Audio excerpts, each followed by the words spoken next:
Hoy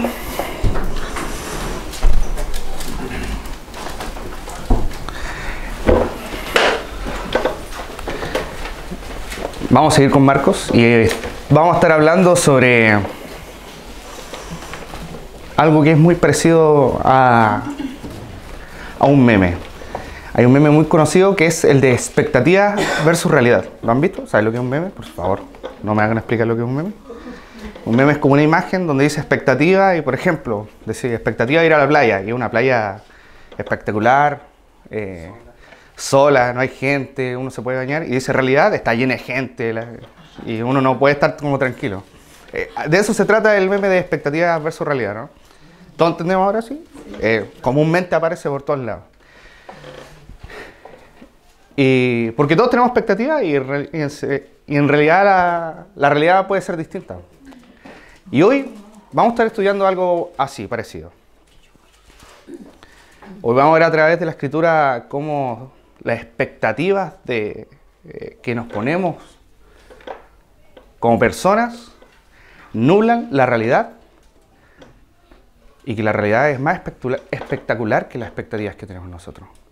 Y vamos a estar estudiando Marcos 10, del 32 al 45. Y vamos a ver cómo los discípulos de Jesús, a través de lo que hemos estado estudiando todo este libro, ¿no? De que tenían unas expectativas de quién va a ser el Mesías, de quién es Cristo, este libertador, y son enfrentados a la realidad, lo que le enseña Jesús de qué va a pasar. Y ahí es la pregunta donde vamos a ver si el meme o el chiste funciona. Porque claro, cuando nos reímos del meme es porque tenemos una expectativa y no se cumple. Pero en este caso, hoy vamos a ver que las expectativas humanas son muy inferiores a la realidad que Dios nos quiere entregar. Porque la realidad que vino a hacer Jesús, el trabajo, el servicio, es mucho mayor de nuestra expectativa. Nuestras expectativas son humanas. Y Dios tiene algo preparado mucho más grande que eso. Así que vamos a estar estudiando eso. Tengamos un momento de oración.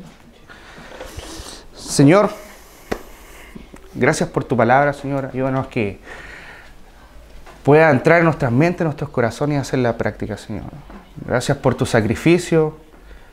Gracias porque en ti lo tenemos todo, Señor. Y ayúdanos a poder entender eso. Señor, ayúdanos a que nuestras expectativas de las cosas terrenales queden de un lado y lo espiritual y eterno sean presentes en nuestras vidas, Señor. Ayuda a que pueda predicar tu palabra, Señor. Saca todo lo humano y que sea tu palabra la que rompa nuestros corazones, Señor. Te lo pido en el nombre de Jesús. Amén. Expectativas versus realidad, entonces. ¿Qué tiene que suceder y lo que quiero que suceda? Y vamos a darle lectura al versículo. Marcos 10, del 32 al 45. Le voy a dar lectura. Dice: iban por el camino subiendo a Jerusalén, y Jesús iba adelante. Y ellos se asombraron y le seguían con miedo. Entonces, volviendo a tomar a los 12 aparte, les comenzó a decir las cosas que le iban a acontecer. He aquí, subimos a Jerusalén, y el Hijo del Hombre será entregado a los principales sacerdotes y a los escribas, y le condenarán a muerte, y le entregarán a los gentiles, y le encarnecerán, le azotarán, y escupirán en él, y le matarán, mas al tercer día resucitará. 35. Entonces Jacobo y Juan, hijos de Zebedeo, se le acercaron diciendo: Maestro, querríamos que nos hagas lo que pidiéramos. Y él les dijo: ¿qué queréis que os haga? Entonces le dijeron: concédenos que en tu gloria nos sentemos, el uno a tu derecha y el otro a tu izquierda. Entonces Jesús les dijo: no sabéis lo que pedís. ¿Podéis beber del vaso que yo bebo o ser bautizados con el bautismo con que yo soy bautizado? Ellos dijeron: podemos. Jesús les dijo: a la verdad, del vaso que yo bebo beberéis, y con el bautismo con que yo soy bautizado seréis bautizados. Pero el sentaros a mi derecha y a mi izquierda no es mío darlo, sino a aquellos para quienes está preparado. Cuando lo oyeron los 10, comenzaron a enojarse contra Jacobo y contra Juan. Mas Jesús, llamándolos, les dijo: ¿sabéis que los que son tenidos por gobernantes de las naciones se enseñorean de ellas, y sus grandes ejercen sobre ellos potestad? Pero no será así entre vosotros, sino que el que quiera hacerse grande entre vosotros será vuestro servidor. Y el de vosotros quiera ser el primero será siervo de todos. Porque el Hijo del Hombre no vino para ser servido, sino para servir, y para dar su vida en rescate por muchos. Guau, ¿ah? El primer punto que vamos a ver es el Evangelio y cómo del versículo 32 al 34, cómo Jesús, por tercera vez, le enseña a sus discípulos lo que va a acontecer y por tercera vez los discípulos actúan mal. Lo estuvimos estudiando anteriormente, ¿se acuerdan, no? Pero lo primero que vamos a ver, el versículo 32, dicen, iban por el camino subiendo a Jerusalén, y Jesús iba adelante, y ellos se asombraron y le seguían con miedo. ¿Por qué le seguían con miedo? ¿Buena pregunta? No sé. No, sí sé. Muy probablemente porque seguían con miedo a Jesús mientras subía a Jerusalén. Porque hay que recordar el contexto, ¿no? De lo que hemos estado hablando, de lo que este libro quiere responder quién es Jesús. Ya Jesús dijo que es el Mesías desde el capítulo 8 en adelante, y ahora cómo este Mesías va a desarrollar su gobierno, su reino.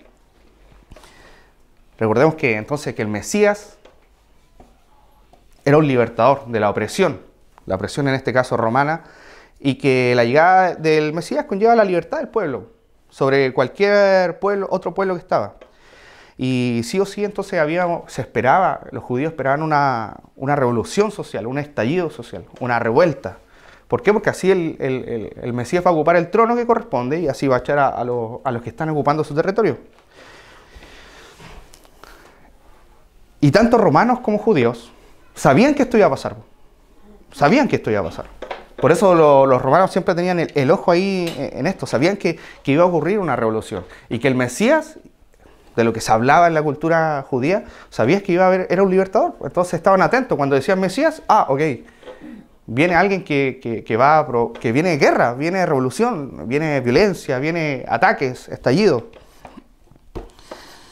Y todos sabían, la cultura, sabían que el lugar donde tiene que ocurrir esto es Jerusalén. ¿Por qué Jerusalén? Fácil.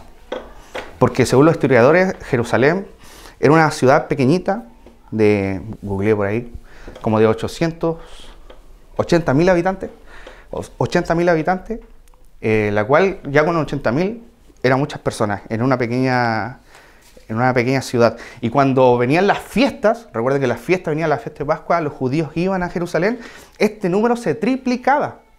Entonces, ¿qué pasaba? Que los romanos, esto lo dicen los historiadores, ¿verdad? El contexto, que cuando se acercaba la fiesta, había un cierto temor de que si hay mucha gente en una ciudad y se triplica, aquí puede quedar la escoba, ¿no? Recordemos cuando pasa como en la Pampilla y de repente viene mucha gente y si la gente se vuelve loca, ¿o no? Porque hay mucha gente, se triplicaba. Pongámoslo en contexto. Se dice que acá en Coquimbo iban a entrar 50.000 turistas argentinos.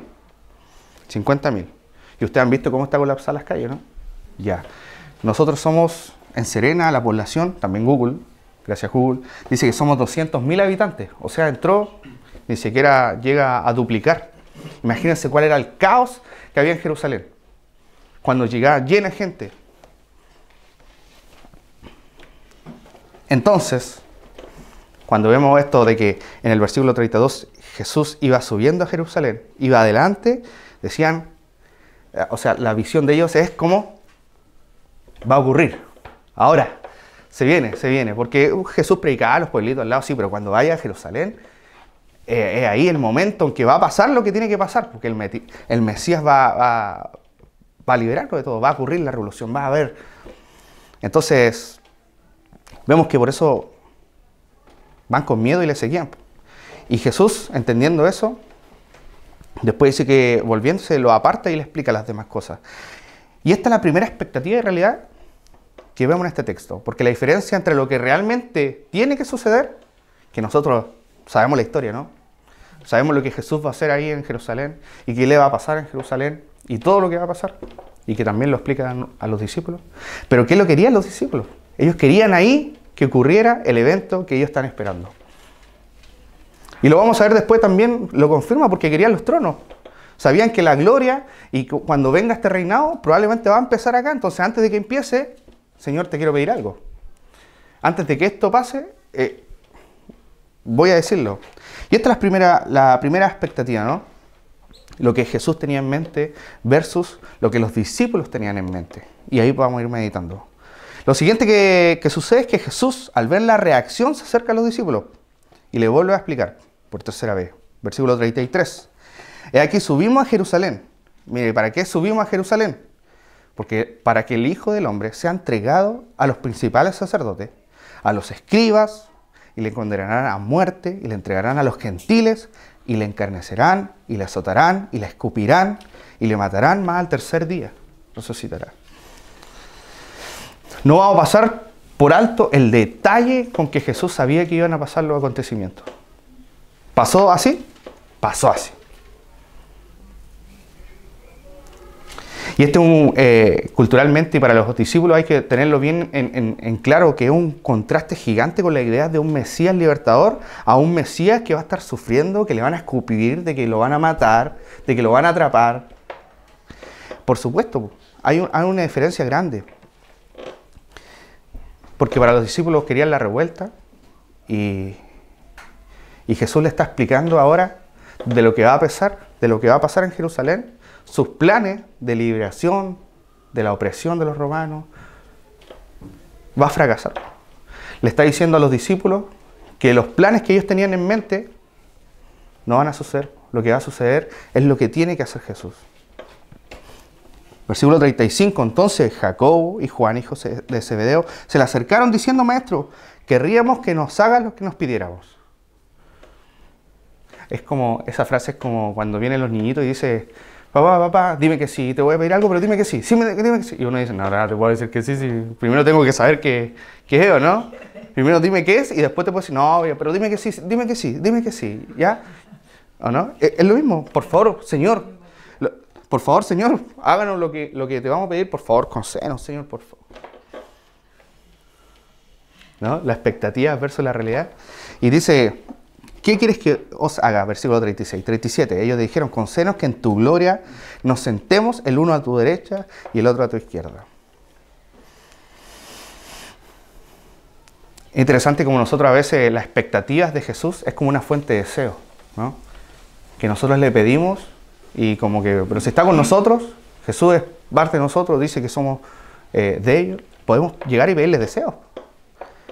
Y querían como un pase libre, ¿no? Un cheque en blanco. Señor, conceden un cheque en blanco, nosotros ponemos los ceros. Para ser justo, en Mateo 19, que es el paralelo al Evangelio, Mateo 19, 27, hablando de la predicación anterior, por supuesto, decía: entonces respondió a Pedro, le digo: he aquí, nosotros le hemos dejado todo y hemos seguido. ¿Qué pues tendremos? Y en Mateo 19, 28 dice: y Jesús les dijo: de cierto os digo que en la regeneración, cuando el Hijo del Hombre se sienta en su trono de su gloria, vosotros que me habéis seguido, también os sentaréis sobre 12 tronos para juzgar a las 12 tribus de Israel. En realidad lo que estaba pidiendo Jacobo y Juan no estaba... O sea, blasfemia no era. Y hay que decir que estaban bien atentos a la jugada. ¿Por qué? Porque si Jesús se va a sentar y con 12 tronos, me imagino que van a ser 6 para allá, 6 para allá. Entonces, al lado, ¿para qué voy a estar al último si puedo estar al lado? Si vamos, son 6, uno al lado, una a la derecha y otra a la izquierda.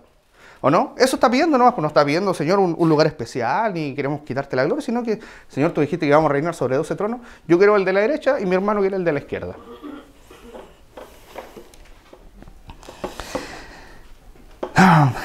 Para Jacobo y Juan era evidente que el Evangelio entonces era la llegada del Rey que traería gloria y querían ser parte de esa gloria en un lugar privilegiado. Y su fe estaba puesta en eso, ¿no? Su expectativa estaba puesta en los tronos, en la gloria. Sabían que el lugar donde podía suceder la revolución era Jerusalén y antes de que todo esto pasara querían tener claras sus intenciones. ¿Cuáles eran sus intenciones? Señor, quiero un lugar privilegiado en tu gloria. Notamos nuevamente entonces lo de expectativa y realidad, ¿no? Cuando un contraste gigantesco entre la intención de los apóstoles y el paralelo con las intenciones de Jesús que iban a ocurrir. Qué poco espiritual podríamos decir que Jacobo y Juan lo que pedían. Pero nosotros muchas veces somos igual.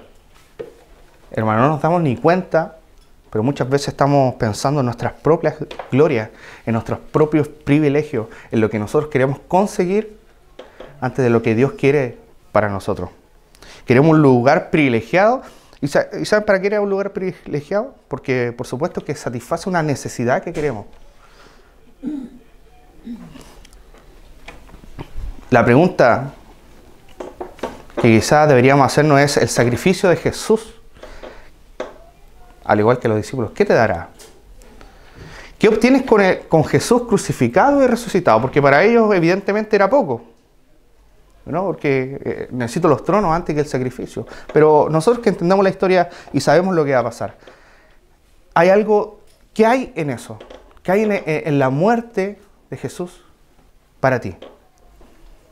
¿O qué buscas en Jesús? ¿Una fuente de deseo? ¿Una lámpara mágica?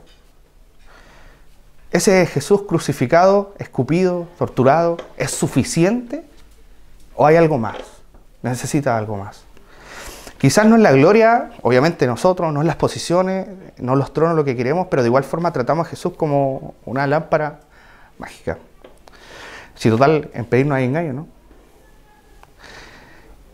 Y esta verdad, la verdad de Jesús, nos pone en un sitio privilegiado, nos pone tranquilo, o esto nos desanima, provoca lucha en nuestras vidas. ¿Qué nos pasa cuando vemos el sacrificio de Jesús? Realmente. Porque muchas veces vemos el Evangelio y tomamos estas ciertas oraciones del Evangelio, la verdad de Jesucristo, y nosotros la tenemos como aquí en una mano y decimos, verdad que somos llamados a predicar el Evangelio, y la tenemos acá, ¿no?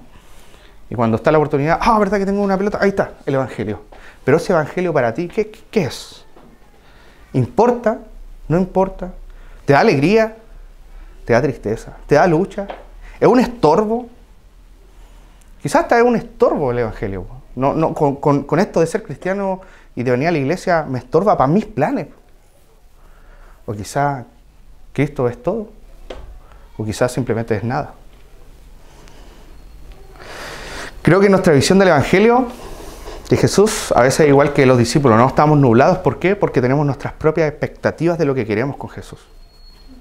Ellos querían un trono, querían la gloria, y en su mente era difícil sacarse esto de que queremos el reino restaurado, queremos al Mesías, queremos que esta gente que está ocupando nuestro lugar, que son nuestros opresores, se libren. Entonces cada vez que decían Jesús Mesías, bueno, eso, quiero la satisfacción de poder ser libre porque habían pasado muchos años, y no eran libres, pero sabían que eran especiales, pues sabían que la promesa se iba a cumplir. ¿Por qué? Porque hubo un reino gigante, Asiria cayó.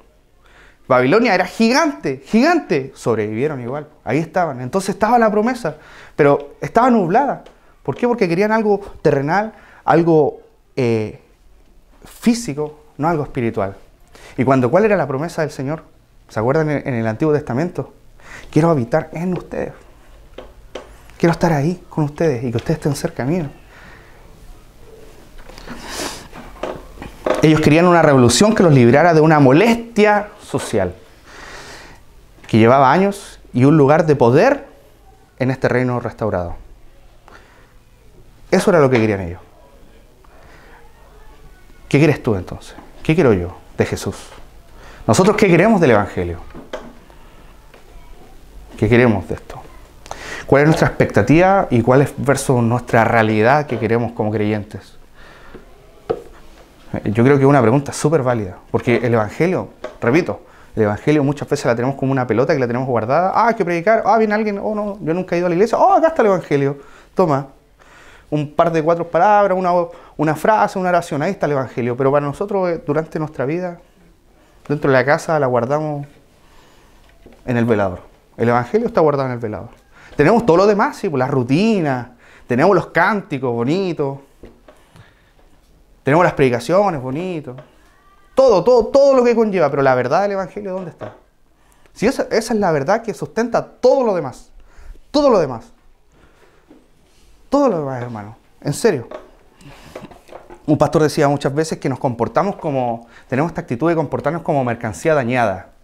O sea que siempre nos falta algo, Siempre nos comportamos como que sí, somos creyentes, pero, sí, pero, no, es que yo quiero ir a la iglesia, quiero servir, pero. Y siempre hay pero en nuestras vidas, nunca estamos completos con el Señor. Nunca estamos completos, siempre hay algo. Estamos dañados, como que sentimos que estamos dañados. No, quizás, no, es que tengo que dejar esto, o que es que tengo que lograr hacer esto. Y siempre hay algo. Porque quizás la realidad es que queremos algo, queremos cumplir una expectativa. Y no estamos dándonos cuenta de la realidad que ha hecho el Evangelio en nosotros. Alguien decía que Dios no tiene obras inacabadas. El Dios que salva es el mismo que justifica, santifica y glorifica. El Dios que empieza es el Dios que termina. Durante su encarnación, el Señor Jesús ofreció esta seguridad absoluta, inequívoca, y es una fuente de gozo para todos los que en Él confían. ¿Es una fuente de gozo para ti, hermano? ¿En serio una fuente de gozo? ¿O seguimos como mercancía dañada?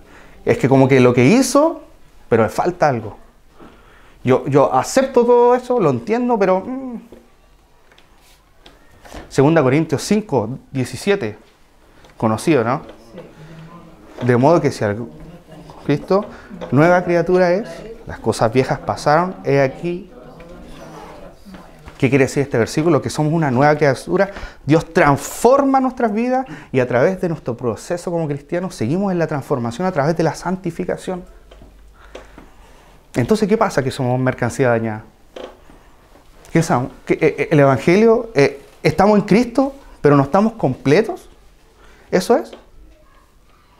Y 2 Corintios 5, 21, después dice, al que no conoció pecado, por nosotros lo hizo pecado, ¿para qué? Para que fuésemos hechos justicia de Dios en él. ¿Para qué? Mire, el propósito divino está ligado a nosotros, hermanos, a ti y a mí, como hijo de Dios. Para que fuésemos hechos justicia de Dios en él. ¿Te has sentido muy justo últimamente? Yo hablo por mí y digo que no. Pero ¿sabes cuál es la diferencia? Que no depende de mí. Y nunca dependió de ti. Y no dependerá de ti. Depende de Cristo. Cuando cantamos Jesucristo basta, ¿no? Y de repente nos comportamos como que en nuestra vida falta Jesucristo, en realidad. No basta. No basta, porque hay algo más que nos falta. Y cuando vemos que Jesús lo hizo todo, porque nuestras expectativas de Jesús no se cumplen para nada. Pero no nos atrevemos a decirnos, ¿no? Es algo que nos tenemos guardado. ¿Sabes cuál es la expectativa versus realidad? Que Dios quiere transformar nuestras vidas y nosotros queremos que nos cumpla deseos.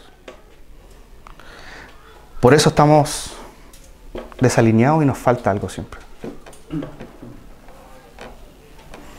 Quizás muchas veces no entendemos que Jesús lo hizo todo por nosotros. Somos una nueva criatura y hay algo, un proceso maravilloso que no depende de nosotros, porque además dice que va a enviar a nosotros el Espíritu Santo que nos va a guiar, nos va a transformar, nos va a ir guiando y nosotros aún nos quedamos ahí.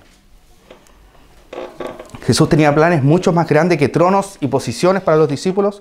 Jesús tiene planes mucho más maravillosos que cumplir tus deseos. Si es tus deseos la expectativa, necesito que el Señor sane mi familia, necesito que el Señor guíe a mis hijos, que sean una buena persona, que me aleje de esto, evitar esto. Esos son deseos. Pero el Señor quiere transformar tu vida. Nuestras expectativas son nublados, al igual que los discípulos, aun cuando Cristo hizo todo por nosotros. Versículo 38 dice, entonces Jesús les dijo, no sabéis, de Marcos 38, Marcos 10, 38, no sabéis lo que pedís. ¿Podéis beber del vaso que yo bebo o ser bautizados con el bautismo con que yo soy bautizado? Ellos dijeron, podemos. Jesús les dijo, a la verdad, del vaso que yo bebo veréis, y con el bautismo con que yo soy bautizado seréis bautizados, pero el sentaros a mi derecha y a mi izquierda no es mío darlo, sino a aquellos para quienes está preparado. Y ahí viene el 41, ¿no? Cuando los 10 escucharon esto, comenzaron a enojarse. El vaso que yo bebo y el bautismo son referencia, para hacerla clara, al sufrimiento de Jesús. Todos entendían. Para nosotros no es tan fácil, ¿no? Porque no tenemos la cultura judía, pero para ellos era fácil. El vaso, el sufrimiento. Sí, Señor, podemos sufrir por ti. Yo aguanto todas las que vengan. Y cuando lo agarraron a Jesús, ¿qué pasó? Todos desaparecieron. ¿Y saben quién estaba a la izquierda y a la derecha de Jesús? Dos ladrones. Versículos 41 y 40. Cuando lo oyeron los 10, comenzaron a dejarse contra Jacobo y contra Juan. Pero al sentaros... ¿sí? Perdón. Y el 40 dice, pero al sentar a mi derecha y a mi izquierda no es mío, sino a aquellos para quien está preparado. Ahora, la pregunta es, ¿Dios tiene preparado tronos para juzgar? La respuesta es sí, porque lo dice la Biblia.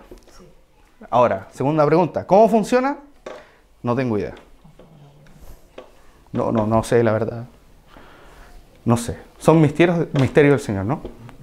Pero de que lo dice. Ahora, cuando oyeron, 41, cuando oyeron los 10, comenzaron a enojarse contra Jacobo y Juan. Y esa palabra enojarse, en original, es la palabra para ponerse furioso. ¡Wow! ¿Y cómo no ponerse furioso si se están buscando un lugar de privilegio? Decir, quizás todos tenían la misma gana de decir, pero la reprimían, decían, no, Señor, el trono que sea, si total son 6 para allá, el que caiga, pero va a ser bueno. Total, somos 12 nomás. ¿No? Quizás se enojaron porque, oye, ya. Miren, y sí hay que ver que sí se armó un escándalo por esta petición, ¿no? Y ahí viene después Jesús, que nuevamente tiene que enseñar a sus discípulos. Y es muy curioso de que hay que entender que Jesús está preparando a estas personas porque estas personas después van a extender su reino. Están enseñando su carácter y cómo reaccionar a esto. Porque fácilmente Jesús podría haber dicho, ¡ay, no tienen ni idea, niños! ¡Ay! Si supieran lo que hablan, no tienen... Pero el Señor igual le enseña, ¿no? Muchas veces nosotros somos de los que... ¡ay, está hablando estupideces ya! No, el Señor con paciencia le va a enseñar, porque después esto va a ser replicado. Y vemos el resultado del Evangelio, 42 al 45. Dice, más Jesús llamándolos les dijo, ¿sabéis que los que son tenidos por gobernantes de las naciones se enseñorean de ellas? Y sus grandes ejercen sobre ellos potestad. Pero no será así entre vosotros, sino que el que quiera hacerse grande entre vosotros será vuestro servidor. Y el que de vosotros quiera ser el primero será siervo de todos. Porque el Hijo del Hombre no vino para ser servido, sino para rescatar y dar su vida en rescate. O sea, vino para servir y para dar su vida en rescate por muchos. La manifestación del reino de Dios es la iglesia, ¿no? Evidentemente. Y nosotros somos portadores de la verdad de que el Rey ha llegado. Alguien decía ahí que un poco de poder corrompe y el poder totalitario corrompe totalmente, ¿no? Y es fácil eso de...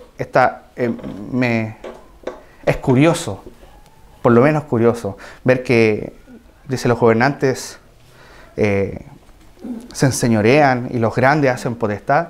Ocurría hace 2000 años, ocurría hace 4000 años, ocurría hoy, seguirá ocurriendo, ¿no? Porque el poder corrompe y uno siempre tiende a hacerse grande y a lo inferior a aplastarlo, ¿no? Escuchaba el otro día a una persona que decía, no le voy a decir dónde lo escuché, pero era un programa de televisión. Y decía, no, yo llevo 15 años trabajando acá en La Vega y por eso ahora puedo mandar, decía. Porque yo llevo 15 años. Cuando usted lleve 15 años va a poder mandar. Y no era como... Y yo, recordando esta aplicación, decía... ¿Cómo de repente el deseo de llegar a mandar es como un deseo para alguien, ¿no? Y el Señor, este Rey, está diciendo todo lo contrario. Aquí nadie va a mandar a nadie. De hecho, el más grande, quiere ser grande, quiere servir, tiene ganas de ser alguien en la iglesia, alguien importante, sirva. No, pero es que quiero ser más grande todavía. Bueno, sirva a todos entonces. Y póngase al final de la fila, ¿no? Pasa hace 2000 años esto de querer ser grande y aplastar, y va a seguir pasando. Pero entre nosotros no será así. Curioso, ¿no? Entre nosotros va a funcionar distinto, dice el Señor. Otro contraste gigante en esto de expectativa versus realidad. Las expectativas de un reino es, bueno, hay un rey, hay 12 tronos, vamos a estar arriba sobre todo, vamos a liberar, vamos a juzgar a todos. Y la realidad es que sí, el que quieren ser grandes, sí, van a servir. Dentro de la iglesia, obviamente, pasa común esto, ¿no? Lamentablemente es común. No, nos faltan los pastores que se creen gobernantes, no en este caso, pastor. ¿Ah? No en este caso. Pasan de aquí para afuera, pero en esta iglesia no. Que quieren ser gobernantes, ¿no? Y aplastan a los feligreses. O pasa cuando son, no sé, ancianos elegidos y ya se sienten 3 peldaños más arriba. Y pasan todas, porque a veces ni siquiera, entre comillas, tienen un cargo y ya tenemos la tendencia de aplastar a alguien y creerse superior. Dios nos libre de caer en eso, ¿no, hermano? Dios nos libre y que esta iglesia debe cumplir un rol de ser servidor entre nosotros.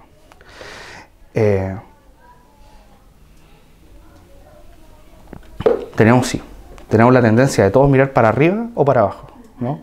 Es difícil mirar hacia el lado y decir, no, son mi par, ¿no? O miramos para arriba o miramos para abajo. Pero el Señor dice que así no va a ser entre nosotros. De hecho, el que quiera ser grande va a mirar solo hacia arriba, como mayor a los demás. El otro día,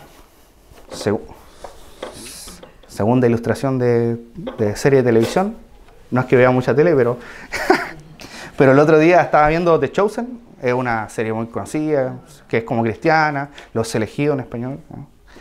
Tiene 3 temporadas, las pueden ver, no pierde la salvación si no la ve, pero se las recomiendo. Y justo está The Chosen, para el que no sabe, una serie cristiana sobre la vida de Jesús y sus discípulos. Entonces va eligiendo a sus discípulos. Se las recomiendo, se las voy a enviar ahí. Y en una parte estaba Jesús predicando el Sermón del Monte, preparándolo y lo predica. Y estaba toda la gente ahí. Recordemos que había mucha gente en el Sermón del Monte. Obviamente, en el mismo contexto de saber de que si es el Mesías, también había en Romano, entonces estaban ahí unos soldados atentos a ver si algo pasaba aquí. Decían, ya entonces vamos a Jerusalén y empieza la revuelta. Había de todo tipo de gente. También estaban, recordemos, cuando vemos las escrituras, vemos que estaban también los fariseos, estaban los escribas, entonces todos estaban como atentos ahí a la jugada de qué pasa. Bueno, y estaba ahí y Jesús, en la serie, por supuesto, estaba hablando y citó el versículo 44 de Mateo 5, donde dice que ustedes han oído que dice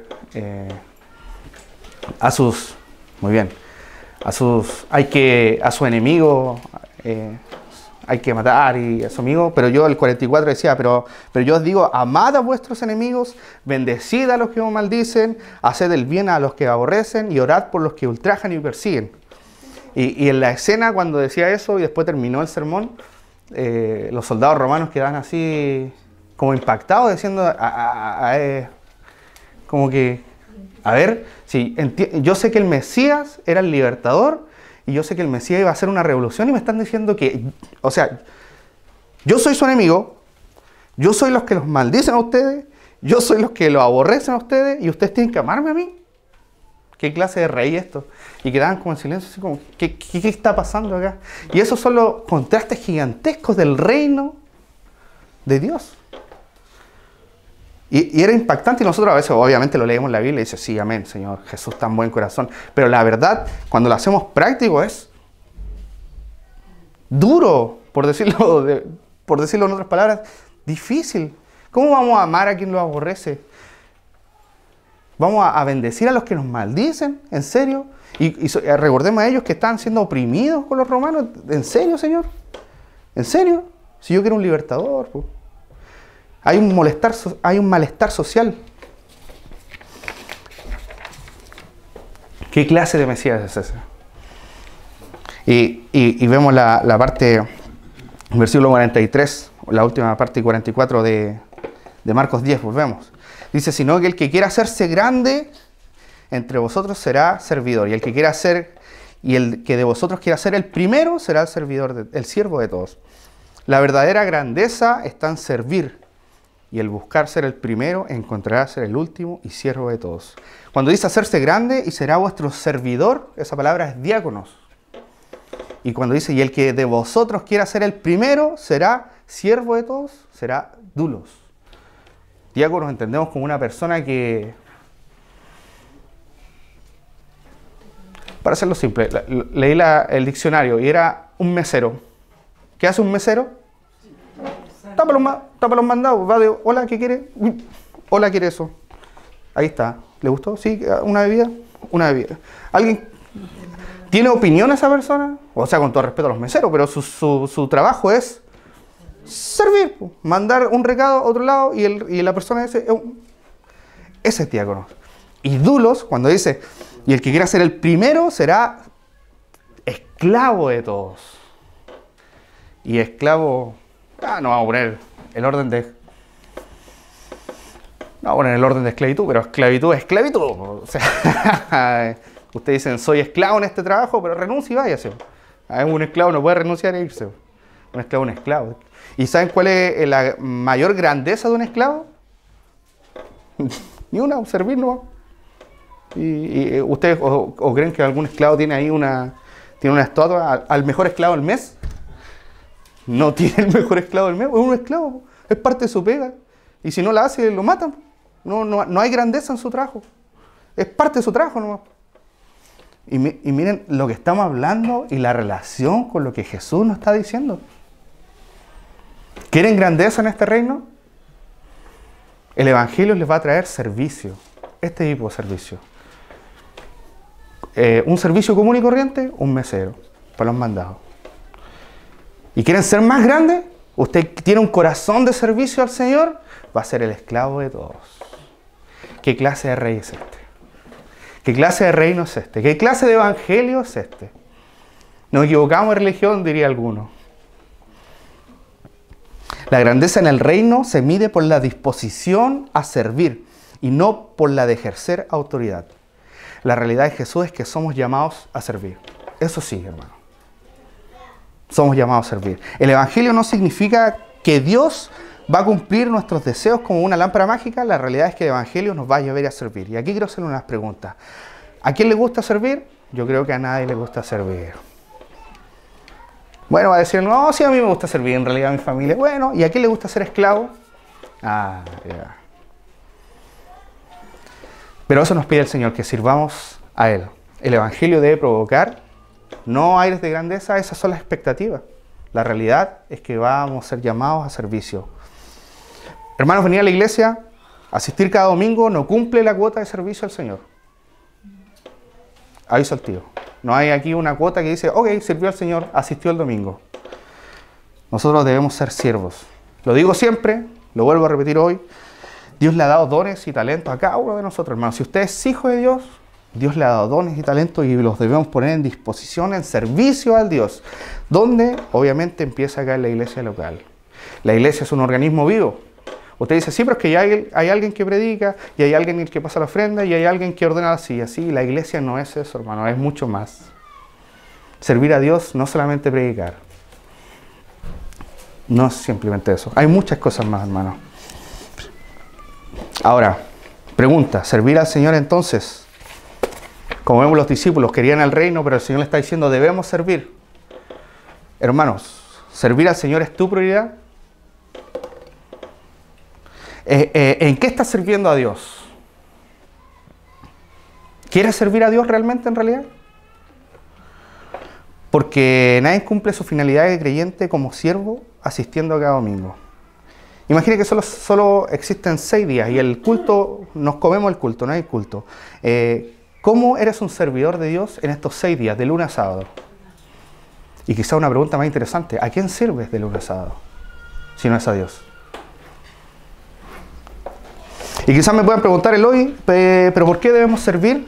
A mí me han enseñado que asistir, diezmar, esa es parte de cumplir como un buen creyente de la iglesia. Además, tenemos un pastor y para eso le pagamos.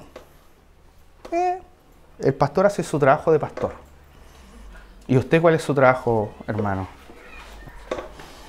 Nosotros debemos servir. Y usted me dice, ¿y por qué? ¿Y por qué? ¿Qué quieren lograr de mí? Yo nada. Versículo 45, porque el Hijo del Hombre, esta es la razón, porque el Hijo del Hombre no vino para ser servido, sino para servir y para dar su vida en rescate por muchos. ¿Por qué servimos? Porque Jesús es el ejemplo.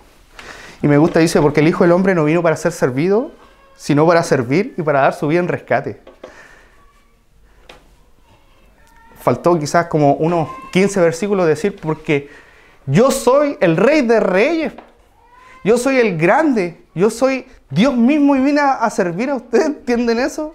Y me están pidiendo por qué vamos a servir. No es el que tenía la gloria, no era el que en realidad tenía la potestad, no era el verdadero Rey de Reyes, Señor del Señor, el que los ángeles le alaban, el que tiene todo en este mundo. ¿No es Jesús el que sí merecía eso? Y el que merecía eso, vino a servir. Y lo dice, me van a escupir. El Rey de Reyes, el Señor del Señor, el de la gloria, ¿lo van a escupir? Sí, me van a escupir. Vine a eso. ¿Y por qué? Por rescate de muchos. Por rescate de ustedes, hermano. De cada uno de nosotros. Muy poca razón para ti, para el Evangelio. Este Evangelio que tenemos en la mano, ¿se hace presente en nuestras vidas? ¿Qué hay de ti entonces cuando piensas en el Evangelio? En esta expectativa versus realidad. ¿Cuál es la expectativa del Evangelio o cuál es la realidad que hay en ti en el Evangelio? Muchas personas no buscan un lugar para servir, sino una posición para ser admirado. Que el Señor nos libre de eso. Que seamos todos nosotros unos servidores, porque la grandeza del reino se mide por la disposición a servir y no por la de ejercer autoridad. Seamos servidores. Debemos recordar el Evangelio entonces cada día en nuestra vida y entender lo que significa Cristo y cómo afecta Cristo a nosotros. Expectativa, queremos recibir, queremos un lugar privilegiado y la realidad es que el Señor nos dice que somos servidores. Y no me gustaría, y para terminar, me gustaría no dejar este versículo afuera. Quiero invitarlo a 1 Tesalonicenses 1.